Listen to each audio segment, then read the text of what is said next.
Hello friends, কেমন আছো তোমরা সবাই? চলে এলাম আজকে নতুন একটি ভিডিও নিয়ে। রিয়েলমি তাদের মিড বাজেট সেগমেন্টের একটি ভ্যালু ফর মানি ডিভাইস নিয়ে হাজির হয়ে গেল এবং রীতিমতো আমরা একটি নতুন সিরিজে দেখতে পাচ্ছি রিয়েলমির পক্ষ থেকে। হ্যাঁ বন্ধুরা, কথা বলছিলাম রিয়েলমি P1 5G এই ফোনটি নিয়ে। এই ফোনটিতে অনেক কিছু রয়েছে যা ফোনটিকে কিনতে আগ্রহ বাড়িয়ে তোলে, বিশেষ করে এর AMOLED display, in display fingerprint, powerful chipset. আমরা অনেক কিছু এই ফোনটিতে খেয়াল করছি এবং আরও কিছু বিষয় রয়েছে যা এই ফোনটি কেনার ক্ষেত্রে অনাগ্রহ তৈরি করে। তো আজকে ভিডিওতে যাবতীয় বিষয় নিয়ে কথা বলবো এবং এই ফোনটি এখন বর্তমানে বাংলাদেশ ও ইন্ডিয়ান মার্কেটে অ্যাভেলেবেল পাওয়া যাচ্ছে। তো আমরা বাংলাদেশ মার্কেটে এই ফোনটি কত দামে পেয়ে যাবো বা ইন্ডিয়ান মার্কেটে ফোনটির কী প্রাইস রয়েছে তা আজকে ভিডিওতে আপনাদেরকে জানিয়ে দেবো। তো বন্ধুরা, এখন পর্যন্ত যারা আমাদের চ্যানেলটি সাবস্ক্রাইব করেননি তারা অবশ্যই চ্যানেলটি সাবস্ক্রাইব করে বেল আইকনটি প্রেস করে দেবেন এবং হ্যাঁ, ভিডিওটিতে লাইক দিতে ভুলবেন না। প্রথমেই আমরা এই ফোনটির বক্স কন্টেন্টের দিকে খেয়াল করলে একটি আকর্ষণীয় হলুদ বক্স দেখতে পাবো। বক্সটির ফ্রন্টে আমরা P1 5G এর ব্র্যান্ডিং দেখতে পাচ্ছি এবং নিচের দিকে কিন্তু রিয়েলমি লেখা রয়েছে। ফোনটির বাঁ দিকেও রিয়েলমি P1 5G এর ব্র্যান্ডিং রয়েছে, পিছনের দিকেও এবং নিচের দিকে আমরা কিন্তু এই ফোনটির স্পেক্স দেখতে পাচ্ছি। বেশ কিছু স্পেক্সই ফোনটির কিন্তু বাইরে দেওয়া রয়েছে, বিশেষ করে যেগুলো হাইলাইট করার মতো। বক্সটি আমরা ওপেন করলে তার মধ্যে ছোট আরও একটি খাপ দেখতে পাবো এবং এই খাপটি ওপেন করলে তার মধ্যে কিন্তু একটা ট্রান্সপারেন্ট কেস রয়েছে এবং কেসটি দেখে আমরা বুঝতে পারছি যে ক্যামেরাগ্রামটি কীরকম হতে চলেছে এবং কিছু গাইডলাইনও এখানে রয়েছে, গাইডলাইন পেপার। তারপরে আমরা আকর্ষণীয় ফোনটি দেখতে পাবো। তারপরে আমরা একটি USB Type-A to Type-C cable এখানে আমরা দেখতে পাবো এবং এই ক্যাবেলটির দ্বারা কিন্তু ফোনটি খুব দ্রুতই চার্জ করা সম্ভব হবে। তারপরে রয়েছে একটি 45 ওয়াটের অ্যাডাপ্টার। বন্ধুরা, হোয়াইট রঙের এই অ্যাডাপ্টারটি দিয়ে আমরা কিন্তু খুব দ্রুত ফোনটিকে চার্জ করতে পারবো। প্রায় 27 মিনিটের মধ্যে কিন্তু আমরা প্রায় 50% চার্জ কিন্তু কমপ্লিট করতে পারবো এই অ্যাডাপ্টারটির মাধ্যমে। অর্থাৎ বলা যায় যে আমরা একটি সুপার ফাস্ট চার্জিং কিন্তু ফোনটি থেকে পেতে চলেছি। এবার আসা যাক আকর্ষণীয় ফোনটির দিকে। বন্ধুরা, এই হচ্ছে আমাদের আকর্ষণীয় রেড ফোনটি। এই কালারটির নাম কোম্পানি দিচ্ছে ফনিক্স রেড। আসলে বন্ধুরা, এই কালারটি আমার কাছে খুবই ভালো লাগছে, তবে এই যে ব্যাক সাইড আমরা দেখছি মনে হচ্ছে যে বালি দিয়ে এটাকে ক্রাশ করা হয়েছে, একটু ক্রাশি ভাব কিন্তু এখানে দেখা যাচ্ছে।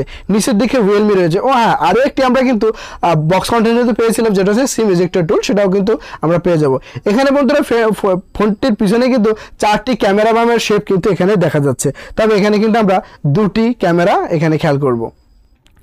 তাছাড়া ফোনটির বিল্ড কোয়ালিটি নিয়ে কথা বলতে গেলে বন্ধুরা, এখানে ফোনের ব্যাকসাইড এবং ফ্রেমটি আমরা পলিকার্বনেট বা প্লাস্টিক দেখতে পাবো, যেটা বিল্ড কোয়ালিটি মোটামুটি আমরা খেয়াল করবো এবং ফ্রন্টে আমরা কিন্তু গ্লাস দেখছি। তাছাড়া IP রেটিংও ফোনটিতে আমরা পেয়ে যাচ্ছি, IP54 এর রেটিং রয়েছে। তো ধুলাবালি বা সামান্য পানিতে ফোনটির কিন্তু তেমন কোনো একটা ক্ষতি হবে না। এই দেখুন বন্ধুরা, ফোনটির ফ্রন্ট কিন্তু খুবই আকর্ষণীয়। এখানে আমরা একটি বিগ ডিসপ্লে কিন্তু এই ফোনটিতে খেয়াল করব। ফোনটি বুট করছি যে ফোনটি আদৌ আমরা কীরকম দেখতে পাচ্ছি। বিশেষ করে অ্যামোলেড ডিসপ্লে কিন্তু কন্টেন্ট ওয়াচিংয়ের ক্ষেত্রে বেস্ট হয়ে থাকে, তো এই ফোনটি আর ব্যতিক্রম নয়। আমরা খুব ভালো একটি ডিসপ্লে এই ফোনটির ক্ষেত্রে কিন্তু খেয়াল করব। ফোনটির অন্যান্য বিষয় নিয়ে কথা বলার আগে ফোনটির পোর্টস বাটসের দিকে খেয়াল করলে বাঁ দিকে আমরা ফ্ল্যাট খেয়াল করব। নিচের দিকে রয়েছে সিম tray, noise cancellation microphone, USB Type-C port এবং একটি স্পিকার গ্রিল আমরা কিন্তু নিচের দিকে দেখতে পাবো। সিম ট্রেটি ওপেন করলে আমরা কিন্তু 2টি সিম বা একটি সিম একটি মেমোরি আমরা কিন্তু এখানে ব্যবহার করতে পারবো, যেটা আসলে একটি ভালো দিক আমরা খেয়াল করছি। ফোনটির ডান দিকে ভলিউম রকার রয়েছে এবং পাওয়ার অন অফ বাটন কিন্তু এখানে আমরা খেয়াল করব। অর্থাৎ এখানে কিন্তু আমরা ইন ডিসপ্লে ফিঙ্গারপ্রিন্ট পেতে চলেছি। উপরের দিকে রয়েছে 3.5 হেডফোন জ্যাক, আইয়ার ব্লাস্টার এবং আরও একটি সেকেন্ডারি নয়েজ ক্যান্সেলেশন মাইক্রোফোন আমরা কিন্তু এখানে দেখতে পাচ্ছি।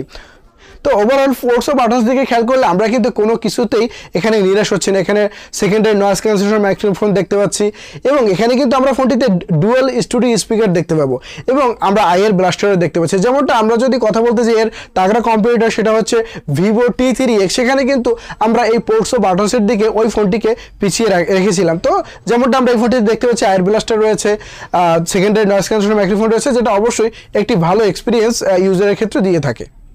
এবার আসা যাক এই ফোনটির অন্যতম একটি আকর্ষণীয় বিষয় এই ফোনটির ডিসপ্লের ক্ষেত্রে। বন্ধুরা, এই ফোনটিতে আমরা 6.67 ইঞ্চি এর 120 হার্টজ রিফ্রেশ রেটের FHD প্লাস অ্যামোলেড ডিসপ্লে দেখতে পাচ্ছি। হ্যাঁ বন্ধুরা, এখানে কিন্তু আমরা FHD প্লাস অ্যামোলেড ডিসপ্লে দেখতে পাচ্ছি, যা মিড বাজেট সেগমেন্টে একটি ভ্যালু ফর মানি ডিভাইস বা কন্টেন্ট ওয়াচিংয়ের ক্ষেত্রে একটি ভালো ডিসপ্লে এক কথায় বলা যেতে পারে। তাছাড়া পিক ব্রাইটনেস হিসেবে 1200 নিটস পিক ব্রাইটনেস আমরা খেয়াল করছি। পিক্সেল হিসেবে আমরা 1080x2400 পিক্সেল দেখতে পাচ্ছি। 395 PPI ডেন্সিটি ফোনটিতে রয়েছে এবং এখানে আমরা ডুয়াল স্টুডিও স্পিকার পাচ্ছি। তো কন্টেন্ট ওয়াচিংয়ের ক্ষেত্রে আমাদের কিন্তু কোনো ক্ষেত্রে কোনো কমতি আমরা এই ফোনটির ক্ষেত্রে খেয়াল করছি না। অর্থাৎ বিশেষ করে যারা কন্টেন্ট খুব বেশি কনজিউম করে থাকেন বা বেশি কন্টেন্ট দেখে থাকেন ফোনে, ওয়েব সিরিজ বা বিভিন্ন প্ল্যাটফর্মে ভিডিও দেখে থাকেন তাদের ক্ষেত্রে কিন্তু এই ফোনটি একেবারে দুর্দান্ত হবে। এক কথায় অ্যামোলেড ডিসপ্লেতে ভিডিও ওয়াচিং কিন্তু খুবই ভালো হয়ে থাকে। তো সেক্ষেত্রে এই ডিসপ্লেটি বা এই ফোনটি কিন্তু আপনার জন্য উপযুক্ত হবে। ফোনটির ডিসপ্লের সাথে সাথে এখানে আমরা পারফরমেন্সের দিক থেকেও আমরা এই ফোনটি ভালো খেয়াল করছি। এখানে আমরা চিপসেট হিসেবে মিডিয়াটেক Dimensity 7050 খেয়াল করছি, যেটা 6 ন্যানোমিটার আর্কিটেক্ট বিল্ড। অবশ্যই এটা একটি ভালো চিপসেট আমরা খেয়াল করছি, তবে এই মিড বাজেট সেগমেন্টে কিন্তু আপনি 4 ন্যানোমিটার আর্কিটেক্ট বিল্ডের চিপসেট দেখতে পারবেন, যেটা ভিভো T3X আমরা দেখতে পেয়েছিলাম। কোয়ালকম এখানে 6 Gen 1 ব্যবহার করেছিল, কোয়ালকম স্ন্যাপড্রাগন 6 Gen 1, যেটা 4 ন্যানোমিটার আর্কিটেক্ট বিল্ড ছিল। সেক্ষেত্রে আপনারা কিন্তু 4 ন্যানোমিটার আর্কিটেক্ট বিল্ডের চিপসেট এখানে পেয়ে যাচ্ছেন। তবে এক্ষেত্রে এই ফোনটি একটু পিছিয়ে থাকছে, এখানে আমরা 6 ন্যানোমিটার দেখতে পাচ্ছি। তাছাড়া এই ফোনটি যদি আমরা আন্তত মার্কের কথা বলতে যাই, প্রায় 5.5 লাখ থেকে 6 লাখের কাছাকাছি কিন্তু আমরা আন্তত মার্ক দেখতে পাচ্ছি।